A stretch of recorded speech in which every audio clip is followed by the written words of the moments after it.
Alrighty, good morning, everybody. Hello. How is everyone today? I hope you're all in a good mood. I hope you're all excited, and I hope you're ready for a fun streaming week, everyone. That is correct. For I am DSP, and I welcome you here to my first of two gameplay streams for the day, and my first streaming day of the week. Today is Wednesday, the 25th of August, 2021. We're heading into the final week of August. We're basically going to end the summer of gaming, hopefully strong, with a bunch of fun playthroughs. New playthrough today premiering in Psychonauts 2, which we'll talk about in just a moment. Continuing playthroughs in games like Fallout New Vegas and Hades. And, of course, Ghost of Tsushima, the Iki Island DLC. We're actually approaching the end of Fallout New Vegas. We may actually wrap it up within a week or so. So, we've got some good stuff coming up. Good variety of stuff coming up this week that I'm definitely looking forward to. Currently, as I'm talking right now, Gamescom is going on. Gamescom is supposed to be like the European E3. Let's put it that way. Although now that everything is digital and there are no more in-person game shows because of COVID, it kind of feels like they're all just kind of the same online presentation. And as I'm doing this pre-stream, information is actually coming out about a few games. So if anyone, has any big breaking news, I'm sure they're going to spam attack me about it in the stream chat so that we can talk about it here live, and that's perfectly fine. Although, admittedly, I am not really expecting too much out of Gamescom. I think what's going to happen is we're going to get a lot of follow-up information on games we already know about rather than new game announcements, although it was just announced the new Saints Row reboot. Not Saints Row 5, which is pretty much what everyone wanted, but a Saints Row reboot is now announced and is coming out in February of next year, even though we've seen zero gameplay of it.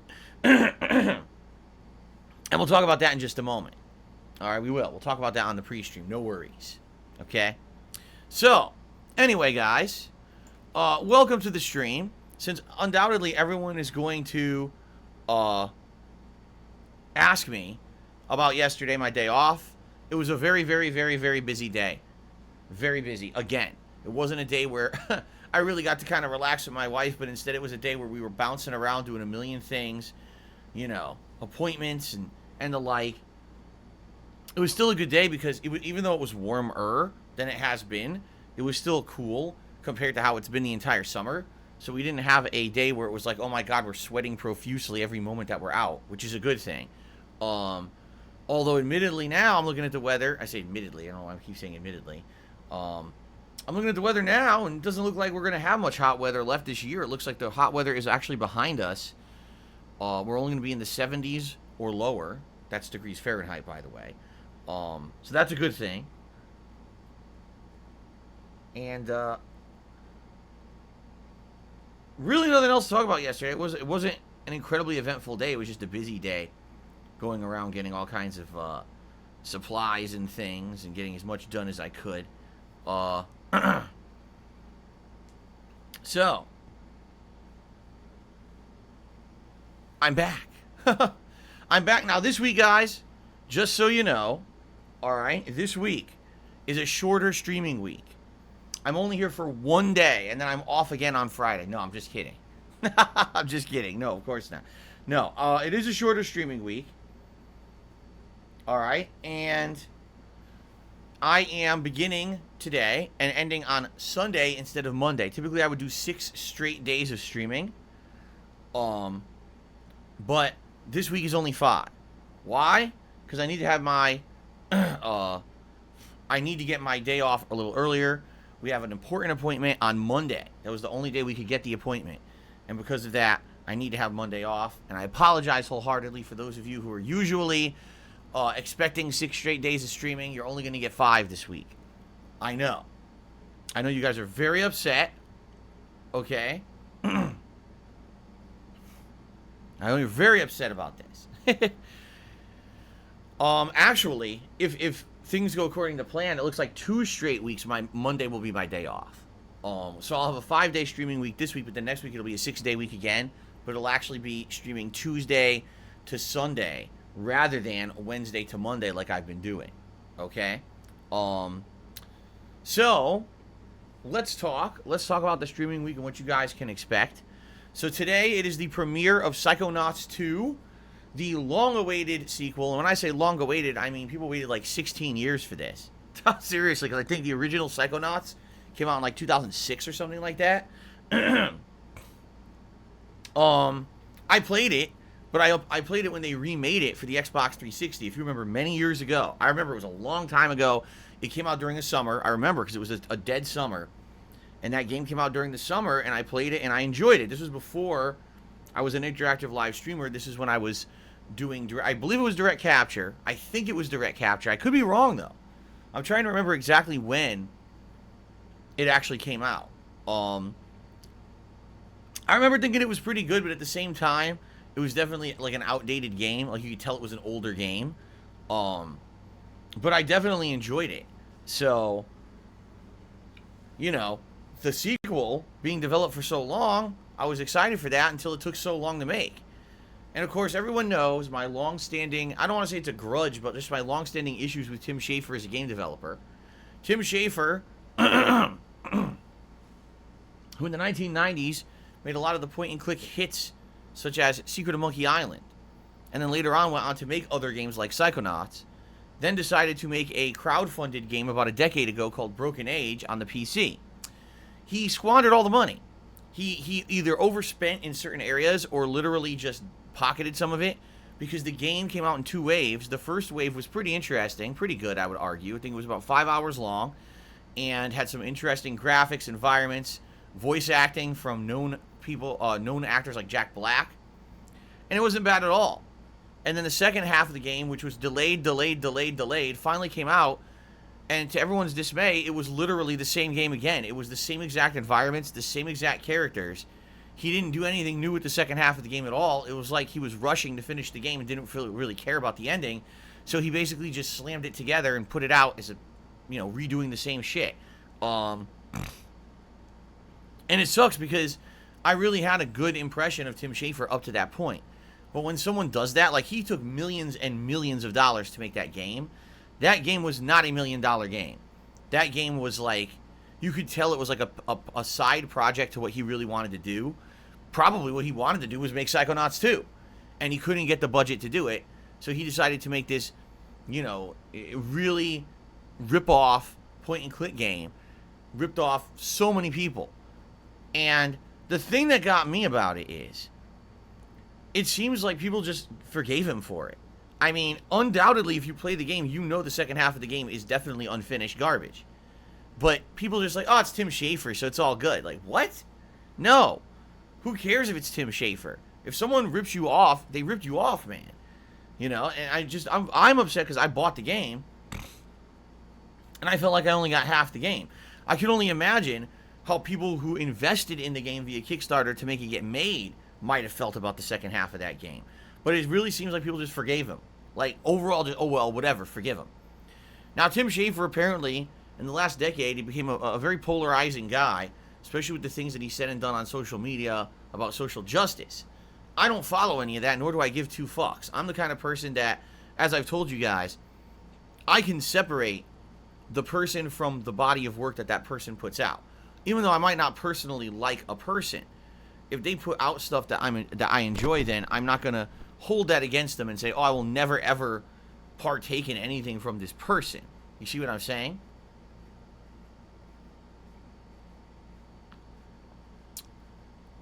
So all that being said,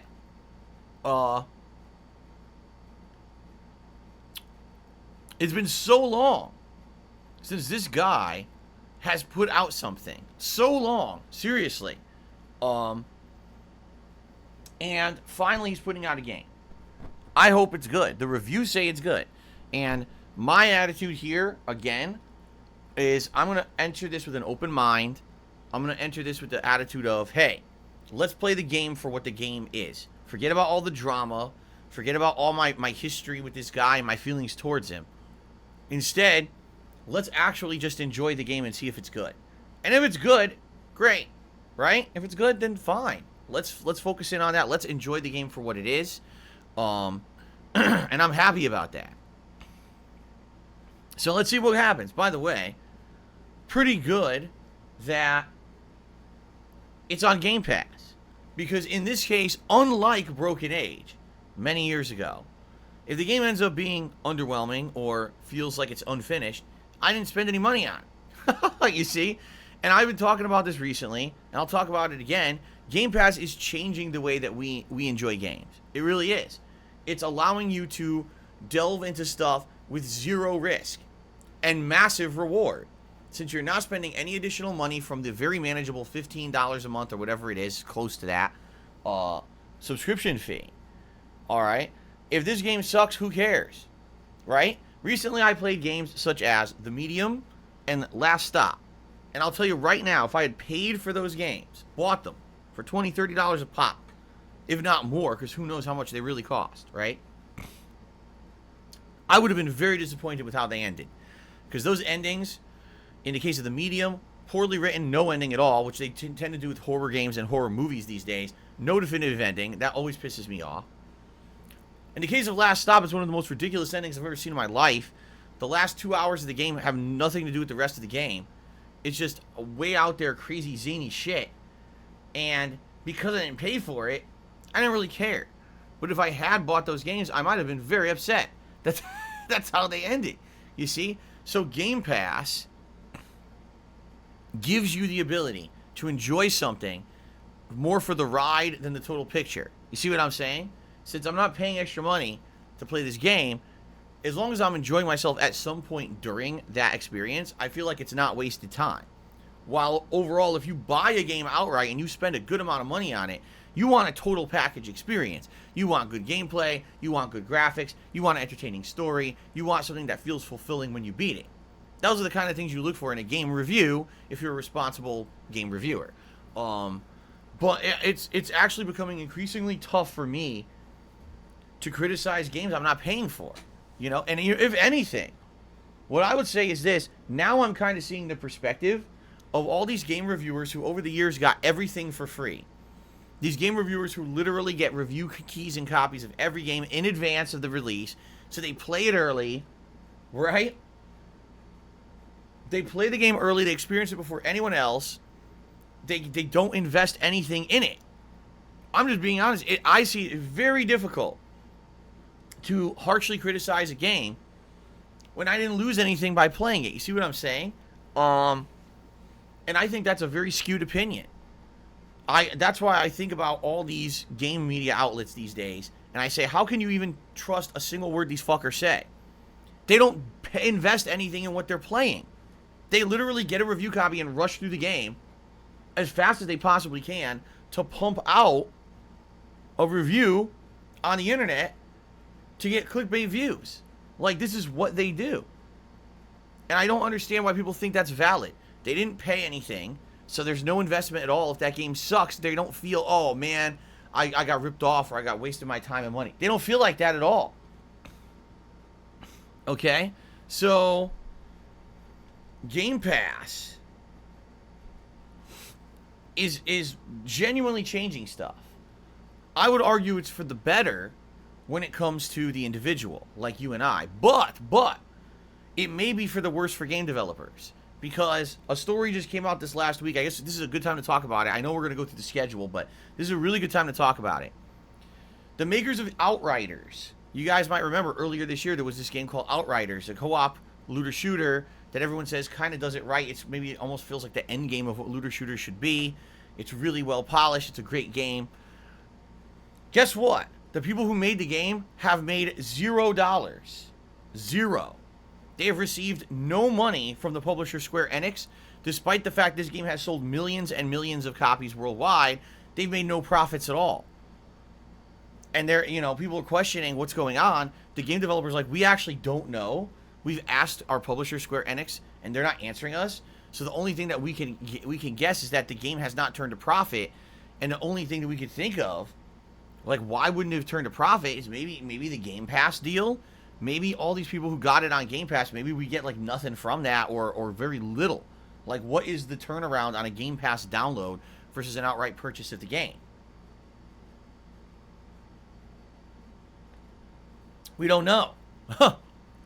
We don't know at all. And this big subject came up that maybe Game Pass is great for us because, you know, as gamers, we subscribe to it $15, $16 a month and we get all these games. But does that mean the game developers are now getting massively less money from these games? What is the agreements between Game Pass and game publishers? How much are they making? Are they making like way less on a download than they would on a purchase? Right? We don't know. And none of this has been made public at all.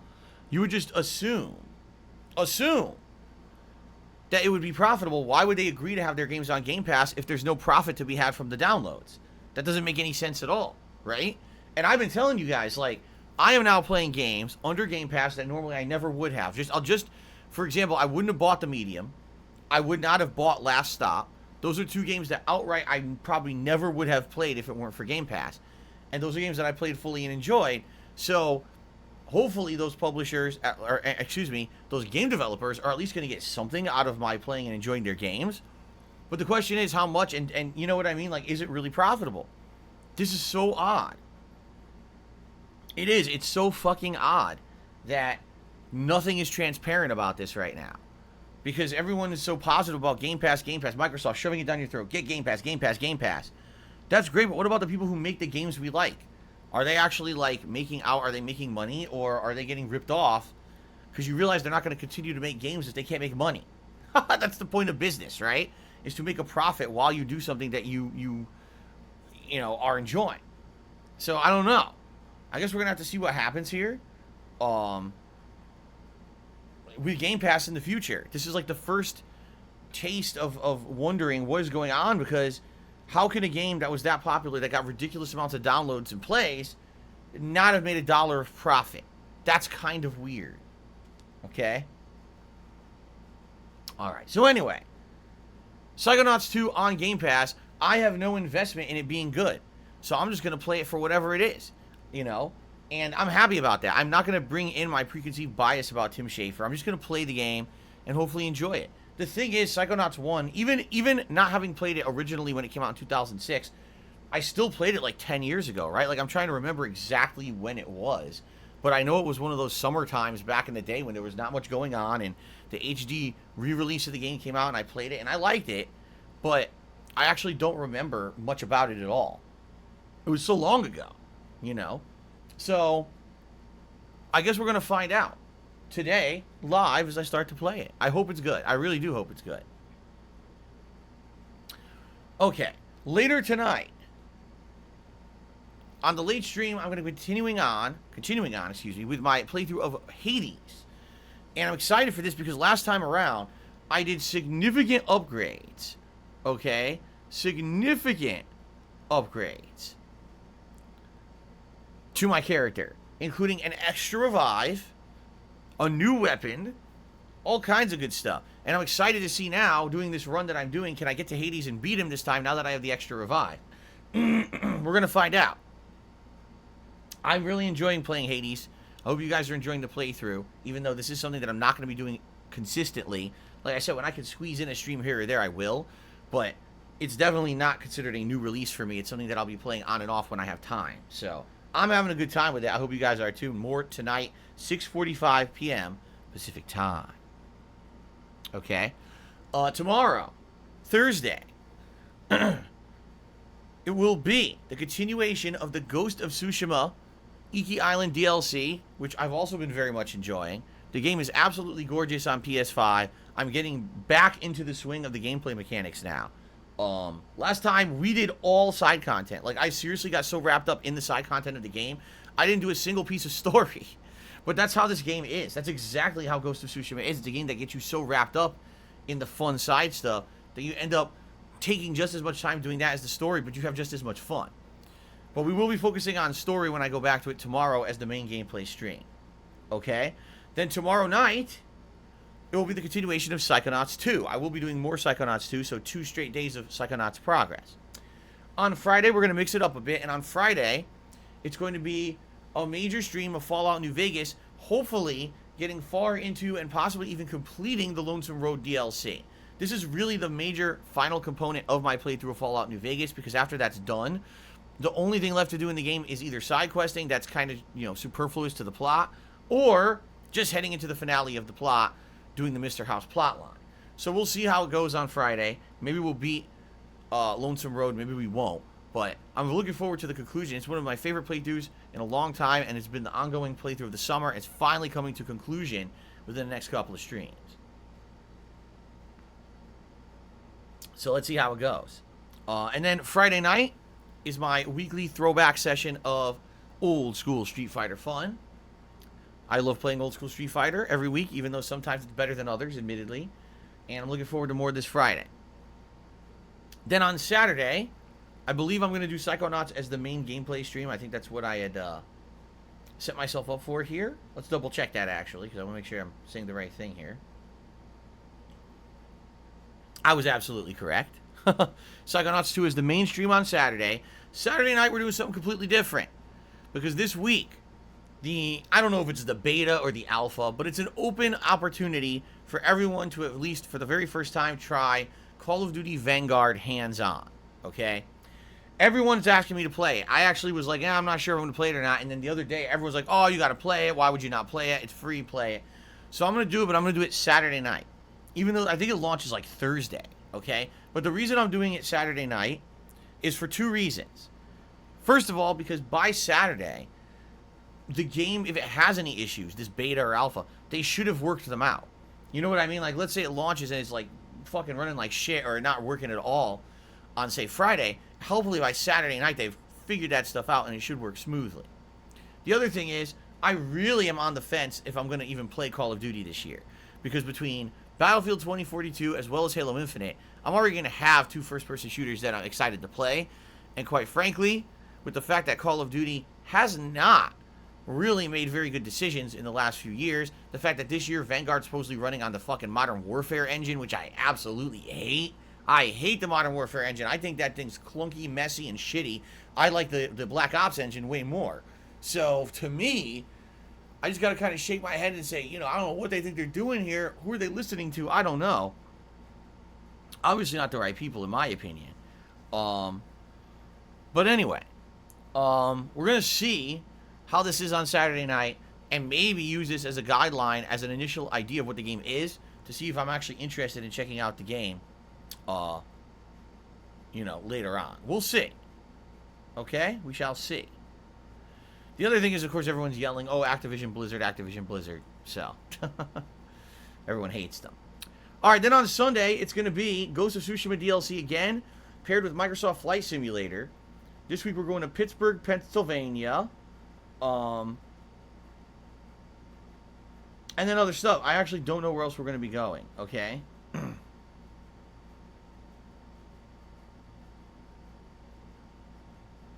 So, hold on a second here.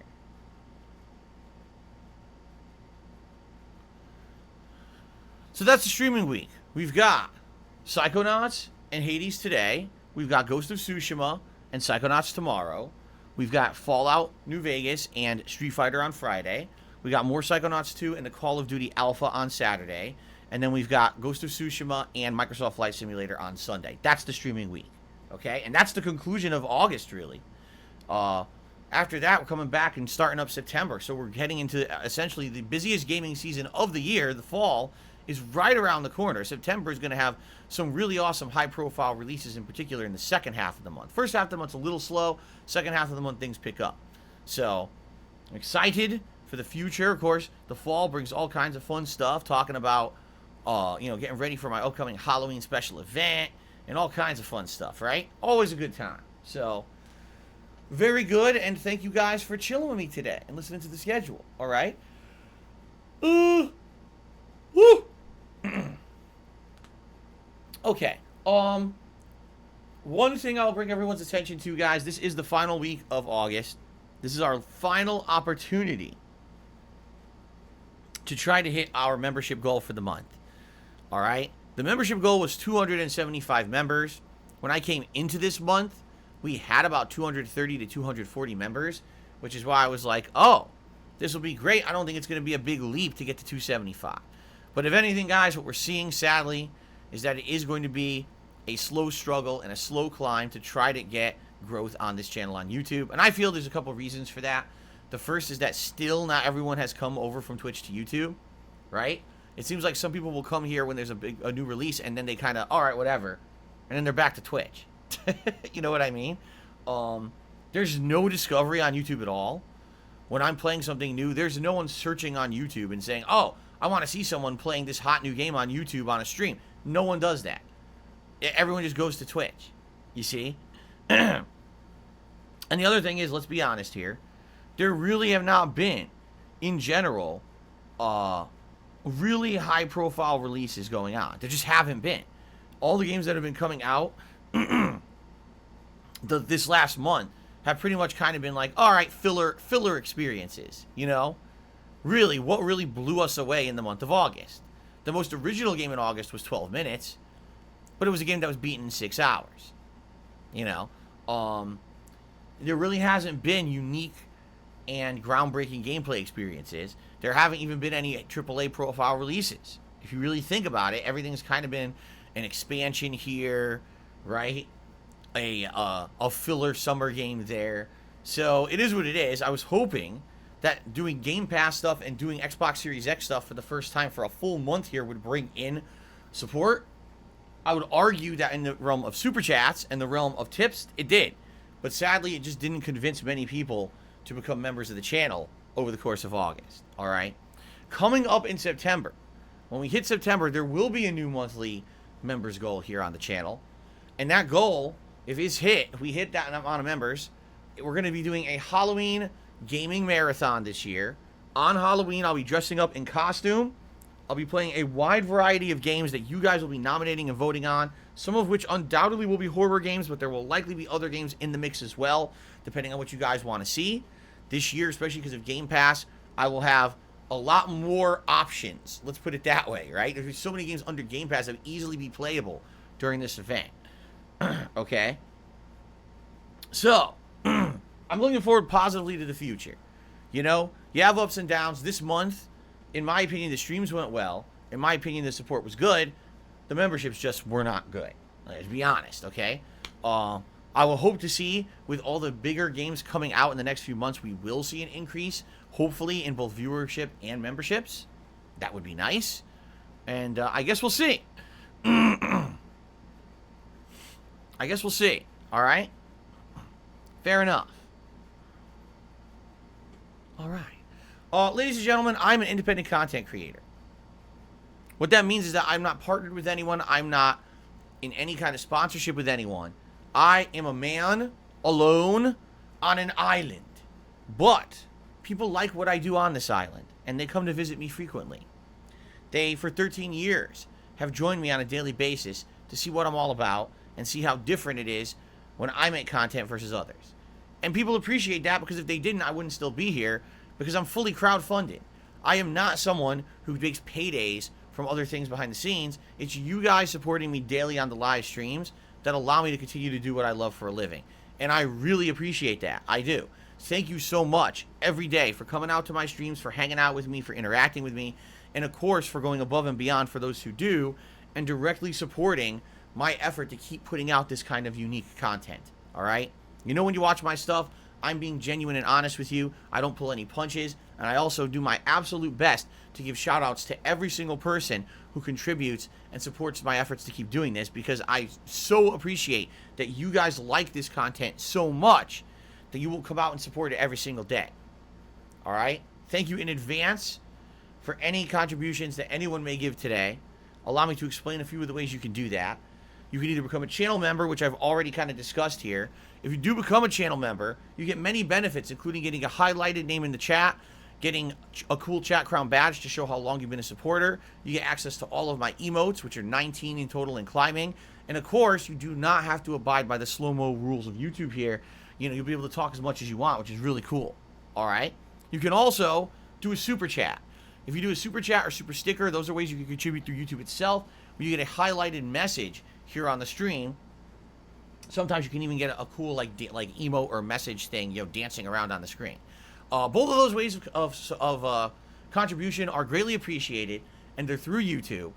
it takes about a month to a month and a half for me to see positive benefit from them, just being honest. That's how it works on YouTube, is those have a processing time. Now, the third and final way that you can contribute live during a stream is by tipping me. And tipping me is absolutely the best way to do so. Why? Because I get those funds immediately to put towards important things like paying bills, buying games, going grocery shopping, buying supplies for my family, my pet, you know, all those things. And I really appreciate tipping so much because it really is the preferred method of contribution, that we have reward tiers in place for raising a certain amount of tips per stream. If we raise $50 in tips, I'll put on a pair of glasses. Right now we got gunner glasses and silly aviators. All right. Today I'm just going to wear the gunner glasses because I want to see Psychonauts. When I wear the aviators, it's kind of like sunglasses. Obviously, I want to see the new game. So it's going to be the gunner glasses. If we raise $100 in tips, I'll put on a vest of your choice. Today we are resetting everything, meaning every vest is eligible that you guys love, including the red, the platinum, the denim, and the gold. Those are your favorite vests, so I hit the reset button, and all vests are eligible for today. And then, if we raise the full tips goal for the stream, $150, I'll put on a hat of your choice. The hats include the digital style, the military style, the frosted tips platinum hairstyle, or the what do they call it? Is a buoy hat? I think people were saying it was called camo hat. So the 4 new hats are all in play today as well. Okay.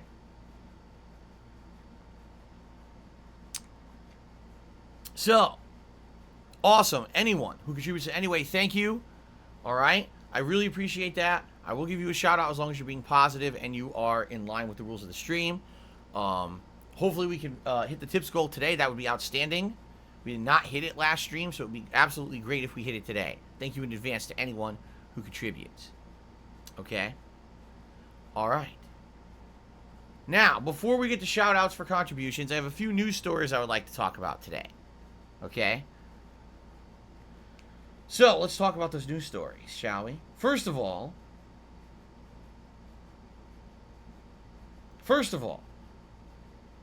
if you can believe it, we have even more developments when it comes to Activision Blizzard and their ongoing legal battles, excuse me, and all the crap that's going on with them right now. So, as you guys know, they are being sued by the state of California for mistreating their employees with all this documented evidence of things that went wrong, horribly wrong within the company, all right? But on top of all that, we now have 2 new things that have been added to the mix that make it even worse. Just piling on this pile of duty, okay?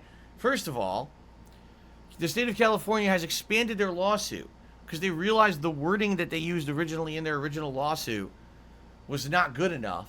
It stated that they were going to hold Activision Blizzard accountable for mistreatment of employees. But then it realized something, okay? It realized, wait a minute, Activision Blizzard has a ridiculous amount of people who they employ who are actually not their employees.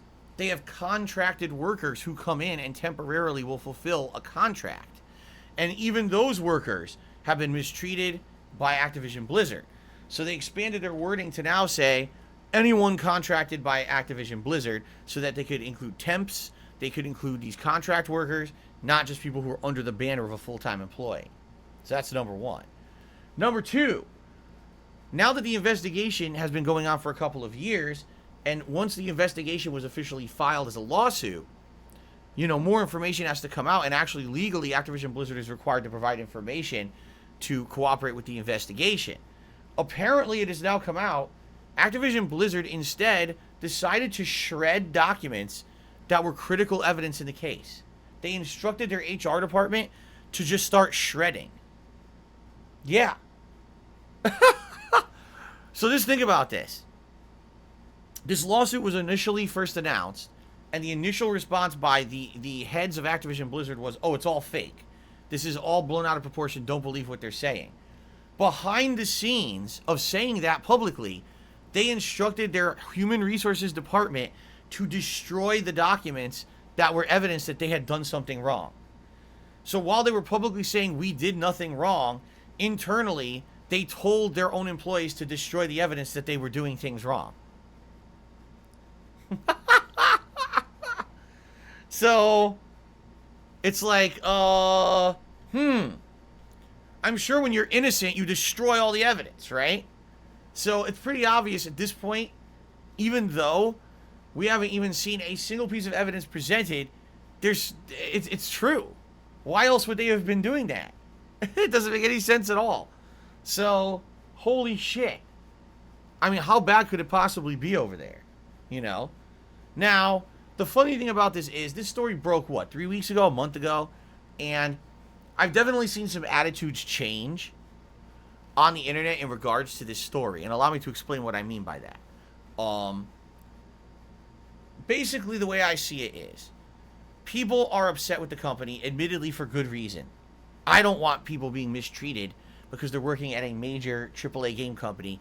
That doesn't mean you should be overworked, underpaid, passed over for promotion for ridiculously unfair, biased reasons, having a culture of a frat boy mentality, sexualized harassment at the workplace. This is ridiculous, right? Just because this is a game development company doesn't mean that it has to act like we're in the fucking 1970s and 80s and all this shit still flies. All this stuff has been weeded out of other forms of business a long time ago, yet apparently for some reason in the game development industry it never did. I guess because they think that, we're an emerging form of media, so, we're lagging behind everyone else. Now, this is fucking ridiculous, all right? I'm absolutely 100% upset and totally against this stuff ever taking place if it actually did, okay? And I say that, I have to preface it saying, if it actually did, because at this point, I don't know if we've really been presented with too much evidence, besides some of the more damning stuff, like that picture of the Cosby fucking suite at one of the Activision Blizzard events, which is pretty messed up. And also the fact that many people within Activision Blizzard have been stepping down, including the head of Blizzard and the head of HR, probably means that they screwed up. Okay? Just saying. However, what I will say is this. Okay? I think what we're starting to see, at least on the internet, is a different mentality towards the events. Because at first it was like, oh, fuck this company. Absolutely, stay away. Do not touch it. Do not talk about it. Do not play their games. Do not give them $1. Cancel your subscriptions to ongoing games like World of Warcraft. Get away from all of this. It's awful. It's toxic. It's poison. It's terrible. But I think what's happened is, over the course of the last month, some people have actually been looking at it at a more analytical way. And basically saying, wait a minute, hold on a second here. Overall, yes, those people in charge who allowed these horrible things to happen are absolutely, positively in the wrong. Bobby Kotick, the head of Activision Blizzard, received a $200 million package this year. Should he have received that? Fuck no. The guy is obviously an irresponsible scumbag who let all this crap happen under his watch, and if he even says once, I didn't know about it, he should immediately be fired. Because he obviously knew about it. It's a cultural problem that the entire company knew about, and this guy who's in charge is allowing it to happen, yet for some reason he's becoming filthy rich in the process. That I don't support, okay, at all. However, I've talked about this, all right, and I'll say it again. Just because something has a toxic element to it, or just because a person has things about their character that are messed up and flawed and incredibly bad, does that mean that the art or the product that that person or company creates is now also innately bad and should be boycotted? And I think immediately when we first heard this story a month ago, everyone was like, yes, fuck Activision Blizzard. Stop playing their games, stop talking about them. But over the course of the last month, what we've seen overall is kind of a different shift, especially with the fact that we realize Activision Blizzard makes so many games that we enjoy, right? I mean, I was just talking about this about a week and a half ago. There was the Diablo 2 open beta or whatever, or actually I think it was a closed beta if you pre-ordered the remastered game or whatever, and so many people seem to have no issue playing that game, despite the fact it's Activision Blizzard, right? basically my opinion is that you can separate the product from the toxic culture.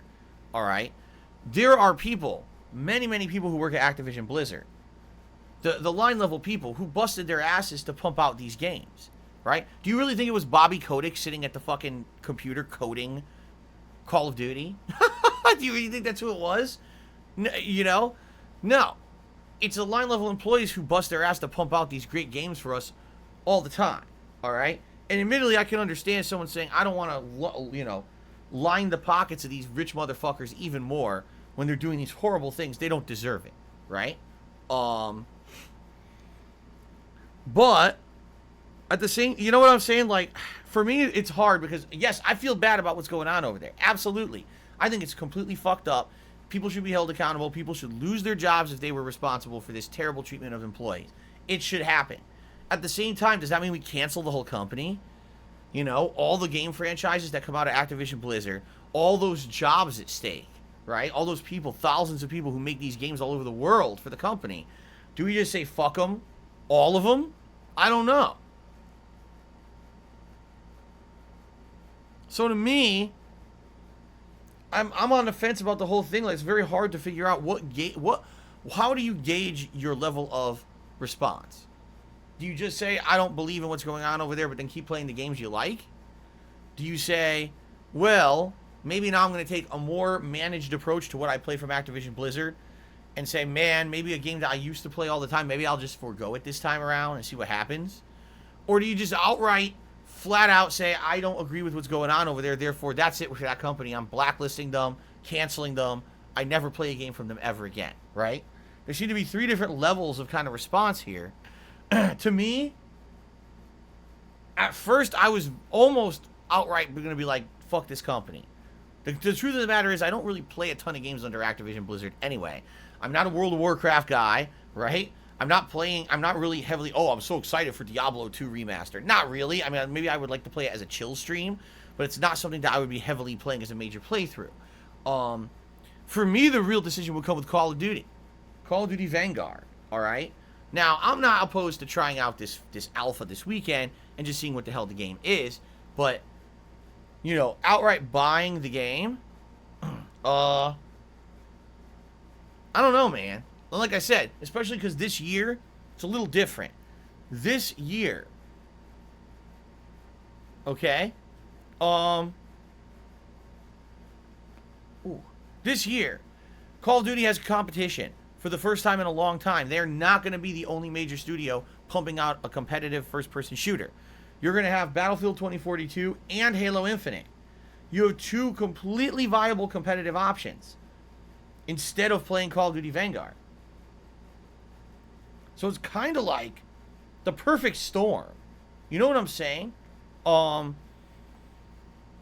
I'm very curious what happens with Call of Duty this year. Admittedly, I don't feel that it will be knocked off of its perch. At this point, I think it'll still be the best selling.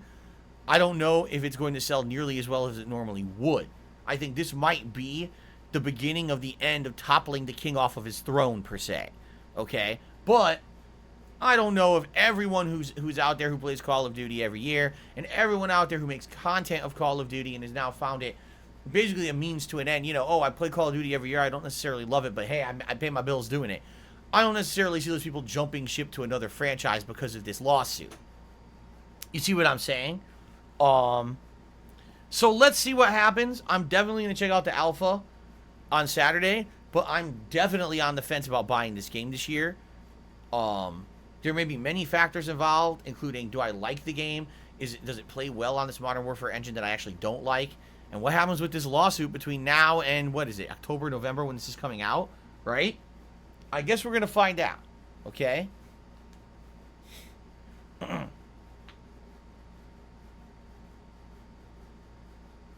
Bay Area Greek, that's one of the most ridiculous things I've ever heard, and I'm going to address this because I think this is completely ridiculous and unfair. He says, you realize Blizzard doesn't force anyone to work for them. People get a job and they expect to be rewarded based on their own ideas. That's not how the world works. That is not the issue. Bay Area Greek, if you're not aware, do you know what frat boy culture is? Because I don't think you understand. Frat boy culture is a very inclusive culture. Exclusive? I get the words confused. Essentially what I'm saying is, you have to play the game, And if you don't play the game by their rules, you literally will be black fucking listed. If you're going to work for Activision Blizzard, okay, you get hired by the company. Okay, great.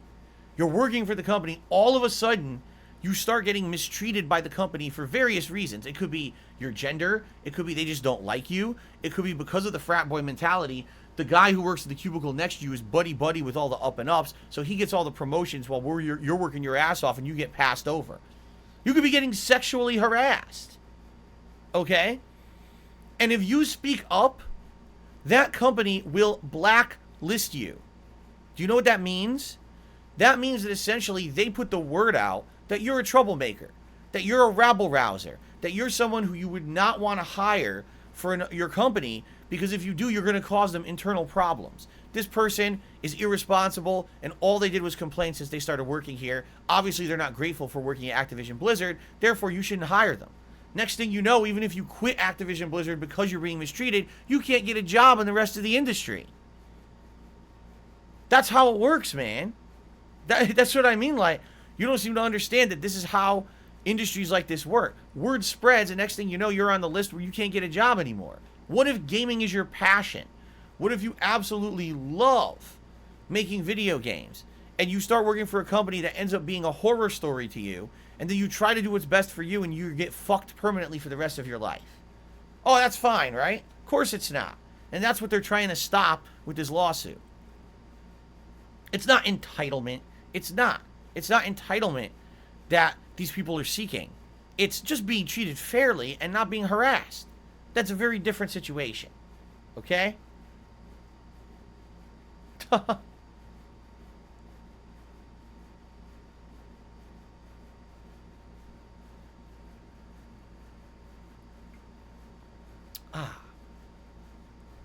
Okay, anyway. Let's continue. So anyway, that's one news story I wanted to talk about. Shit, what was the other one? There was one other story, and then, of course, I wanted to talk about Gamescom, which is going on now. I guess we'll just talk about, Saints Row has been announced. The new Saints Row, a reboot, is coming out in February, and the trailer looks terrible. The trailer, sadly, looks like Agents of Mayhem, which is not good. For those who don't know, a little history about the game company that makes Saints Row. When they made Saints Row 1 and 2, they weren't expecting them to be as big of a hits as they were. They took off huge. So in Saints Row 3, they took a gamble, and they basically added in a bunch of zany, over-the-top, ridiculous stuff, sexualized humor, superpowers, etc. And the game sold incredibly well, so they went with that same exact formula for Saints Row 4. And although I liked Saints Row 4, I'll be like, man, it was kind of getting played out. When they finally came out with the final expansion for Saints Row 4 called Get Out of Hell, I really felt the formula had completely overextended its welcome, and I actually hated the DLC and never finished it. I thought it was boring, repetitive, and just too much of the samey kind of shit. So, that being said, then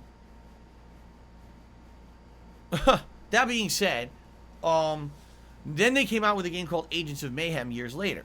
This was about 4 years ago, I want to say. I think it was like 2017.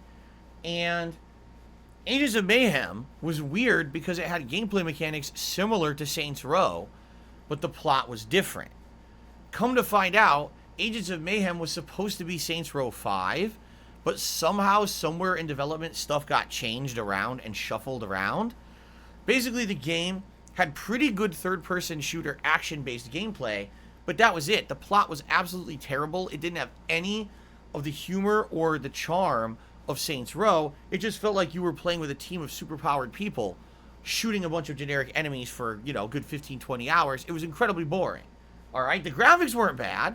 The gameplay elements were entertaining, but just the game itself didn't grip you because the story was terrible and generic, and it was basically kind of a throwaway game. Okay? So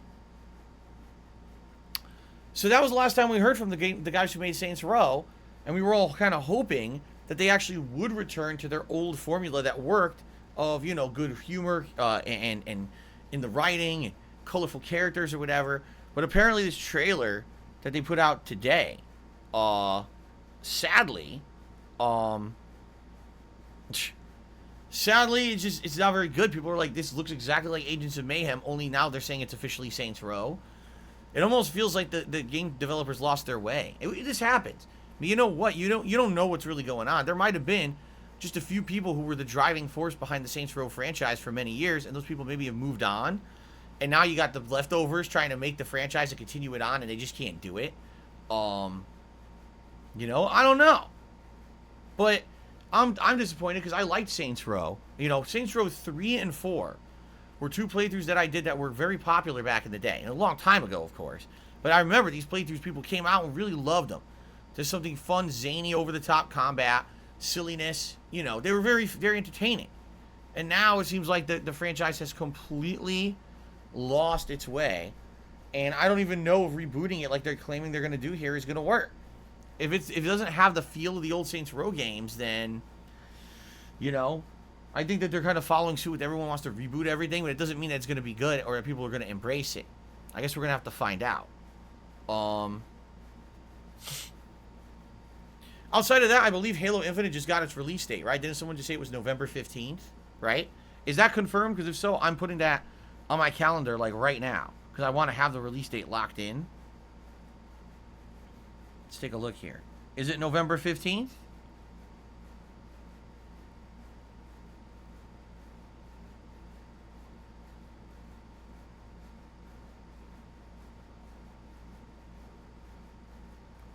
No, people are saying December 8th. No, okay, November 15th, there's a special Halo Edition Xbox coming out. Whoa. Oh, yeah, it looks, what, is it all, like, decked out to look like Halo? And then on December 8th is the actual review of the release of the game. Okay, you know what? I'm happy about that. Because right now, December is looking kind of empty. We got, well, here's what we got. Advance Wars 1 and 2 on December 3rd. Dying Light 2 on December 7th. And Halo Infinite now on December 8th.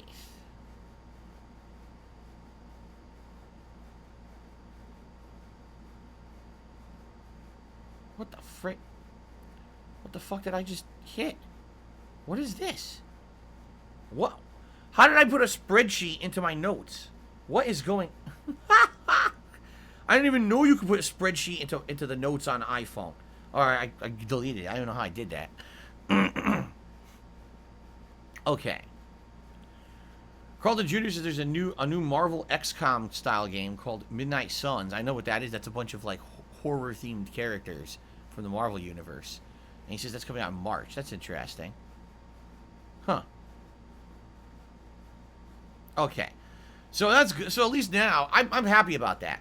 That will give everyone a fun multiplayer game to play for December. You know? Because I think Battlefield's coming out in October. So everyone will have like a month and a half to play Battlefield. And then I know Call of Duty's coming out somewhere in the middle. And then December to end the year would be Halo Infinite. That's pretty good. I like that. That's a good release date in my opinion. Of course, there'll be a single-player campaign. Only single-player. Don't freak out. Don't freak out like everyone else did. Okay. Alright, I mean, I'm sure there's going to be more gaming news coming out over the course of today, and I'm sure you guys are going to share it with me. So whatever gaming news is interesting to you, toss it my way, and we'll talk about it together. Okay?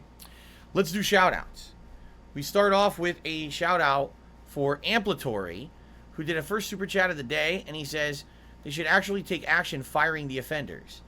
And I think they will. I mean, originally, we already heard the head of Blizzard's gone, and the head of HR is gone.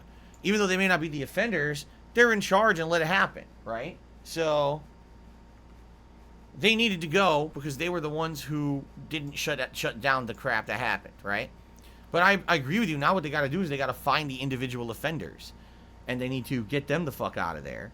And they got to rebuild the company now to try to rebuild the trust of the people who work under it. Okay? Fair enough? Okay. Let's get to tips. Tips! The first tip of the day is from Carlton Jr. I'm going to go ahead and put him on the leaderboard and see what he has to say.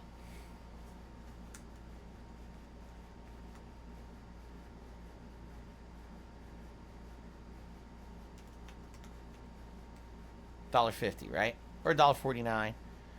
And he says, by the way, shout out to Cody Carls, who became a channel supporter.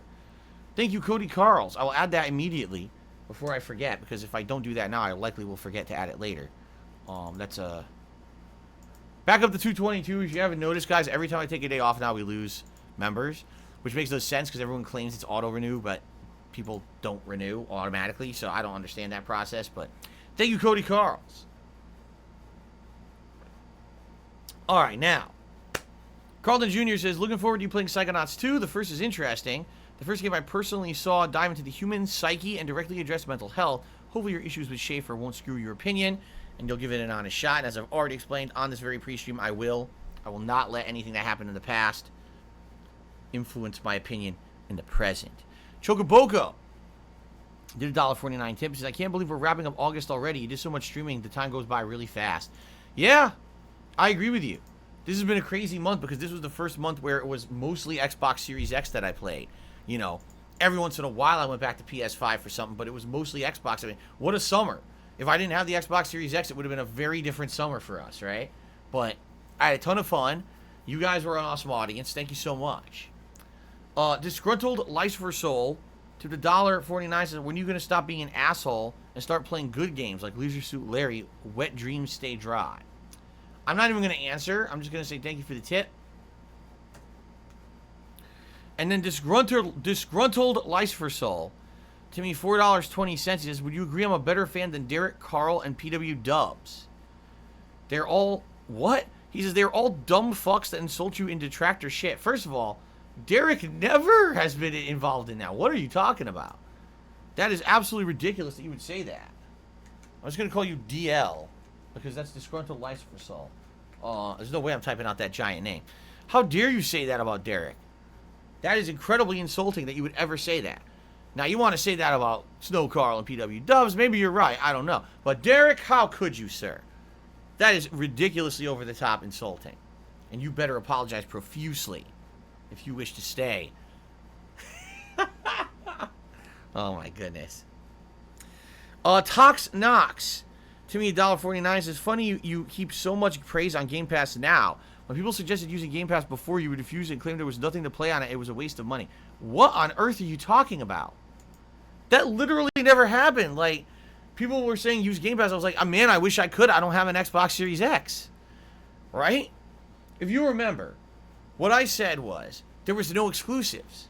And there still aren't. Like, take a look at the exclusives right now on the Xbox Series X. The Medium, and that'll only be for another week or two. Then it's going to be cross-platform. Outside of that, what other exclusives are there right now exactly? Right? So if you were looking apples to apples at, okay, console to console, which console has more exclusives? Absolutely 100% right now it's the PS5.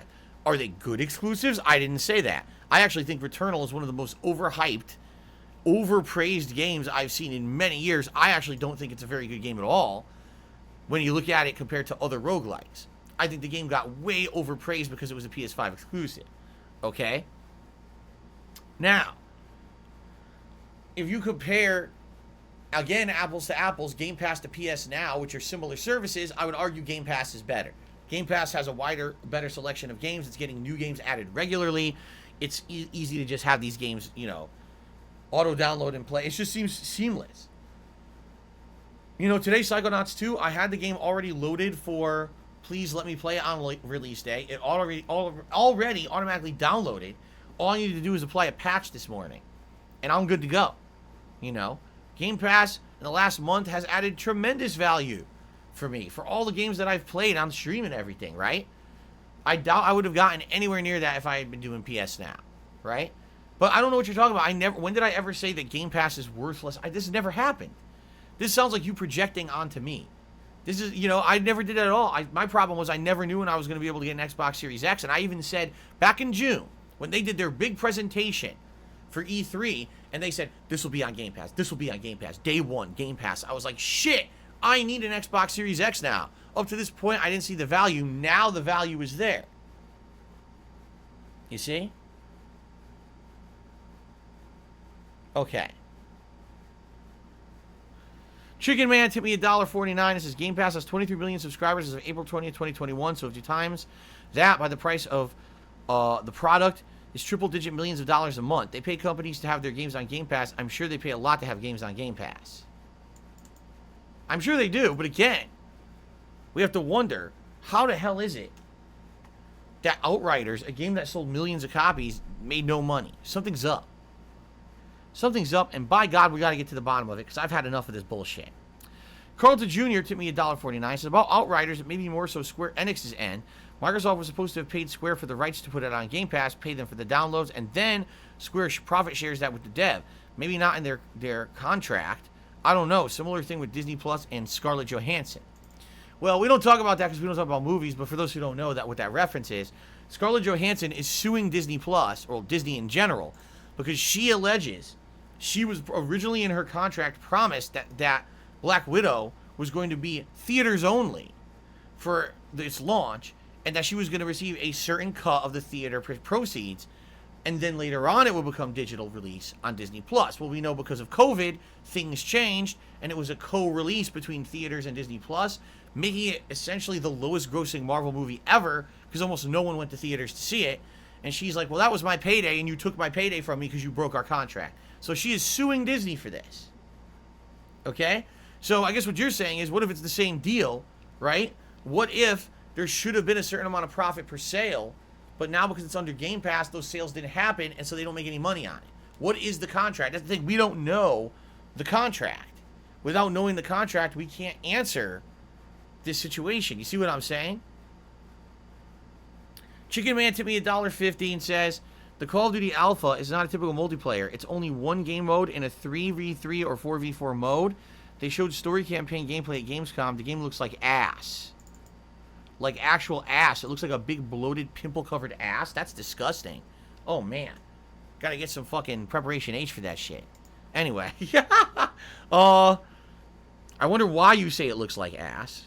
But, alright, whatever, listen, whatever they're putting out, I'll try Saturday night. If it sucks, it sucks. Right? Okay. Just chilling, I see your message, no worries. Snow Carl dipped $1.50 says, how do you ethically justify playing a game from Activision after publicly announcing you believe the claims about them creating and enabling a culture of sexual harassment and immoral behavior towards minority employees? Well, as you know, I'm an immoral person. What I do is I actually eat babies. I think they're very delicious. So I suck the blood of the young, and I trample little grandmas in the street. This is what I do regularly. I'm a horrible person. So since I can eat babies and trample grandmas, I'm totally okay with playing Call of Duty. I mean, I have no morals or values whatsoever. So I could just forego that. Yes, I'm good. We're all good.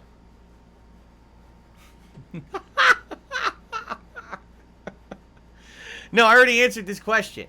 That you can separate the product from the people, and also the fact that many of the employees of Activision Blizzard are not the people who are doing the wrong thing, so why would you completely forego playing anything out of the company, right? So there you go. Liza Versoul's side bitch tipped $10 and says, I'm watching your Sekiro playthrough. I find it silly. You don't like its new combat mechanics.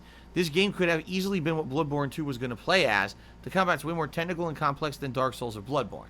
No. I didn't say I didn't like the gameplay mechanics. What I said was, they're way too limited. Literally, the gameplay of Sekiro is master the parry, alright? Beat 95% of the enemies in the game by using the parry. Then the other 5% utilize the gadgets that you have, or one other way. Like, I think there's a way where you could just deal health damage instead of the stagger damage with the parry or whatever. And there's very few enemies where that's how you do it, but that's how you do it. So, what I didn't like about Sekiro was it's so limited how you do it. Yes, it's very difficult to master the parry, but once you do, you've essentially mastered Sekiro.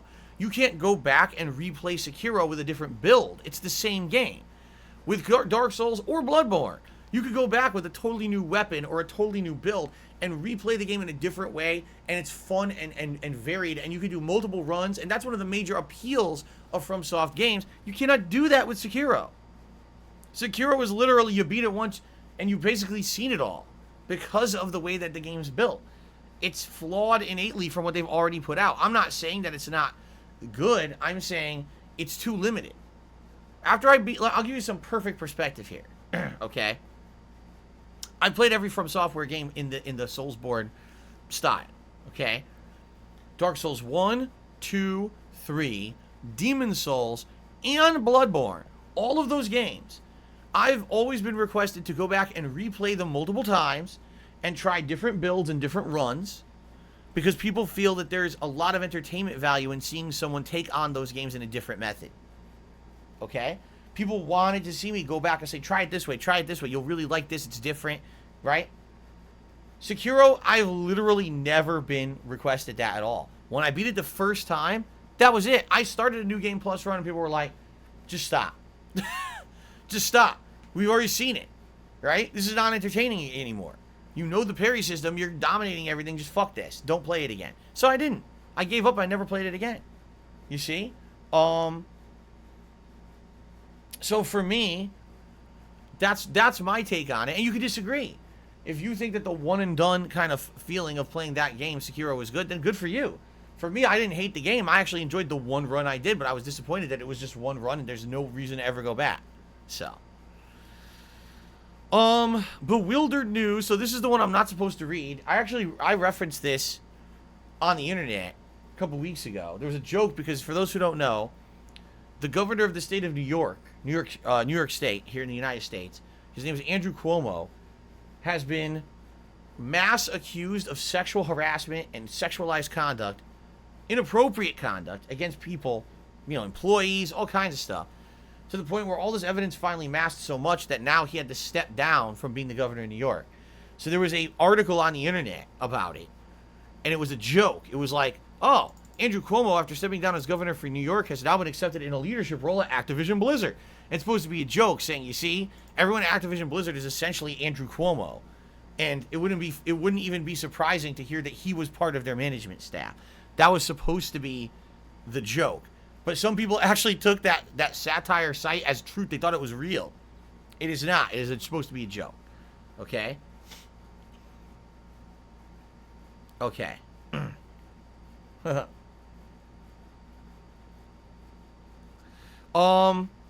Swagnito is to be $20. Wow, thank you, Swagnito. Biggest tip of the day so far. Let's get that up on the leaderboard.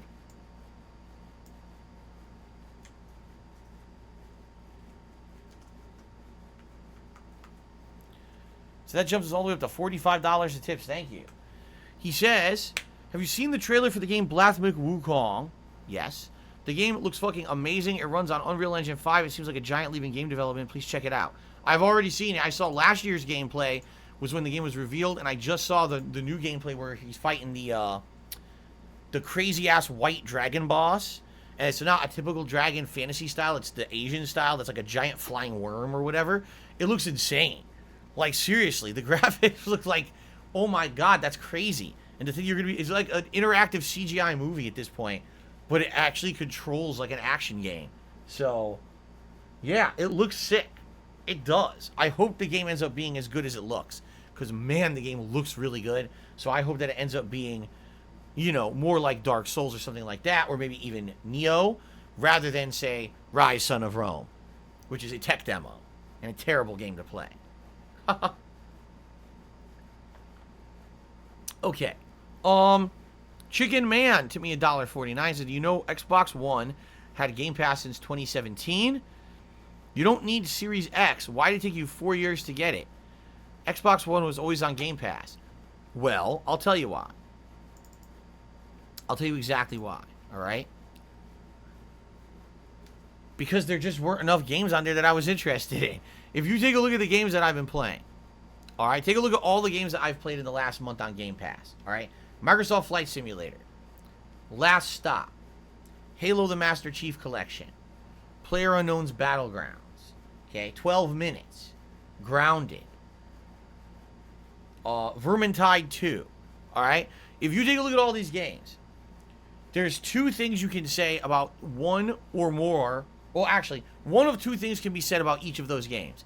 Either those are games that just came out in the last year that now are running on Xbox Series X, and it's really cool to play them on, obviously, the newer console because they just released.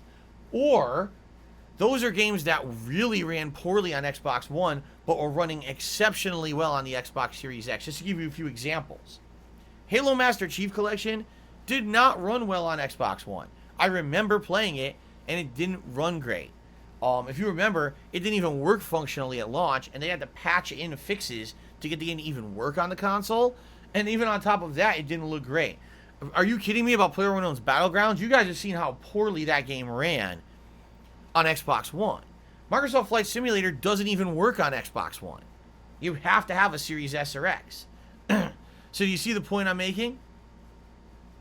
I hope that makes sense. Like, yes, I very well could have gotten Game Pass for Xbox One, and I would have been playing some pretty shitty versions of these games, if not even playing them because they weren't available. Now, like I just said, it was announced at E3 that all these games are now going to hit Game Pass over the course of the summer. I was like, now is the time. Now is the time. You want a Series S or X. You want Game Pass. Now is the time to jump on this bandwagon. You're going to get exceptional value out of it. Up to now, maybe not so much, but now, yes, 100%. Moving forward, this is going to be worth the price tag for sure. So there you go. Semi-NF says Master Chief Collection looks and works great on Xbox One now. Xbox One X. On base Xbox One, it never was good. It always ran poorly. I mean, it was one of the most heavily, harshly criticized and derided games when it released many years ago because people said, wow, that game runs like duty. Why did they release it like that? This is supposed to be a celebration of the legacy of Halo, and it really runs like shit. Now it runs good, but you need a better console. Alvaro Ponte sent me $2.50. He says, actress Emma Stone was going the same route of suing Disney like ScarJo, but the mouse offered her a movie called Cruella 2, which is in production. That's exactly right. She was going to do the same thing. She was going to sue Disney and say, you know, our agreement was that this was supposed to be in theaters only. You decided to do a co-release because of COVID, and I didn't get any of the profits from the home release, so I'm going to sue you. And then immediately Disney counter-offered and said, well, how about we make a nice sequel that's even more lucrative than the first one for you? And she says, oh, money? Hold on, let me shovel this money into my mouth. Now I can't complain anymore because my mouth is full of money. Delicious, tasty currency. Nom, nom, nom, nom, nom, nom. So she ate the money and now she dropped her complaint. That's kind of what seems to happen in life. It's funny how money fixes all these problems, right? Okay. All right, ladies and gentlemen, we've gone through all this. Oh, wait a minute. No, we didn't. There's one more shout out to do. Lake Placid did a super chat and says, stop wondering, people subscribe and remove auto renew. So what they do is they do a one-off sub and they immediately go and stop it from auto renewing. So it becomes a Twitch sub, essentially, is what you're saying. Okay. Fair enough, if that's really what's happening. Because it is always weird to me that people say, oh no, you see it's auto renew, I don't understand why you'd be losing members. And then I lose members. So, okay. Let's take a break. I'm going to use the bathroom. Everyone get ready. Psychonauts 2 is about to start. We're about to see what has happened in the last 16 years of game development with this game. Hopefully it's good. I really hope it's good. With a game this long in development, you know, and liking the first one, I really hope this one ends up being good and was worth the wait. So let's take a break. I'll use the bathroom. You guys grab a drink, snack, use the restroom yourselves. When I come back, it is the premiere of Psychonauts 2 on the stream. Sound good? I will be back shortly. Thanks, everybody.